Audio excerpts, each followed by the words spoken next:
This is coral. This is skeleton. Skeleton. Alright, you ready? Yep.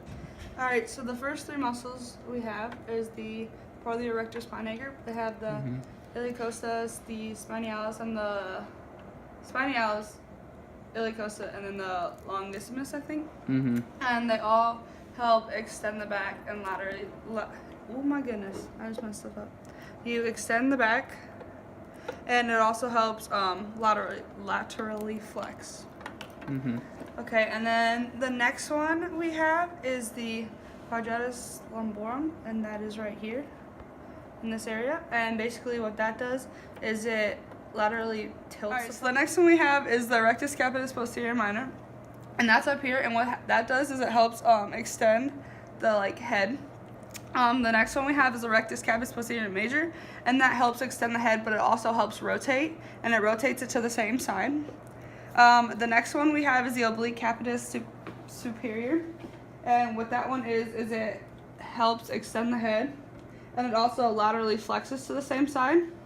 And then the last one we have is the semispinalis capitis, and that helps extend the vertebral column and the head, and it's over here, and it connects this way. All right, this is our skeleton. This is Andrew. First one we're gonna do is the rotaries. So that's right here. You can see they rotate the vertebral column and extend the vertebral column. It's hard to tell because it doesn't want to move that one. You also have the multifeti. We put them on the other side. Tape should be a little bit closer, just kind of help you better tell, but it's going to rotate the vertebral column and extend the vertebral column. The next one, I'm going to go around to the front, and it is the rectus abdominis.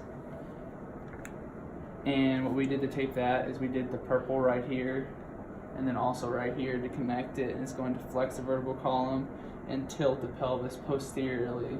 Just kind of tilt it and then flex. You can't really tilt and flex this guy.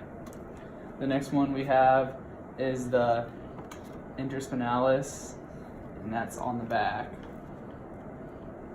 It's going to extend the vertebral column. It's kind of in here. You can see that. And then there's also the intertraversi. Is that how to say it? I think so. It's going to laterally flex the vertebral column. It's going to extend the vertebral column also. All right, the next one we have is splenius capitis.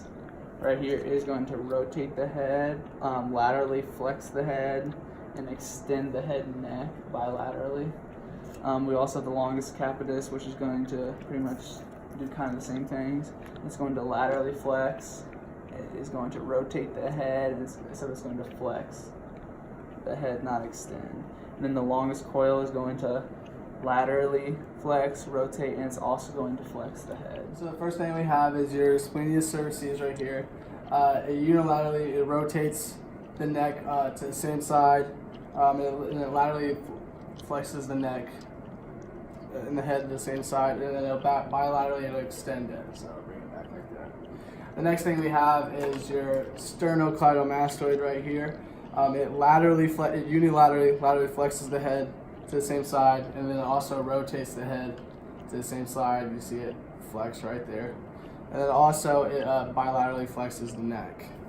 So the next thing we have is your anterior scalene. I don't know if you can see it. It's in the very front of the scalenes, very small. That's in the green right here.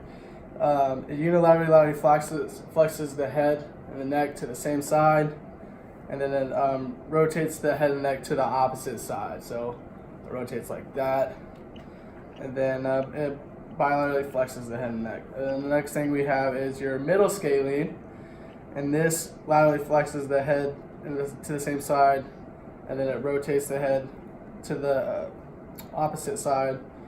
And then you have your posterior scalene, so that's this right here in the very back. It unilaterally flexes the head and neck to the same side, and then it rotates the head to the opposite side. Done? Next thing we have is your external oblique. That's right here and right here. It unilaterally flexes the vertebral column, and then it'll rotate the vertebral column same opposite side, and then it'll bilaterally flex the vertebral column. And then on the internal oblique, which is right this blue right here, and it comes down here. It unilaterally laterally flexes the vertebral column, and then rotates same side, and then it bilaterally flexes the vertebral column. And then the last thing is your transverse abdominis, and we don't really state the action of that. It's right here. Compressive.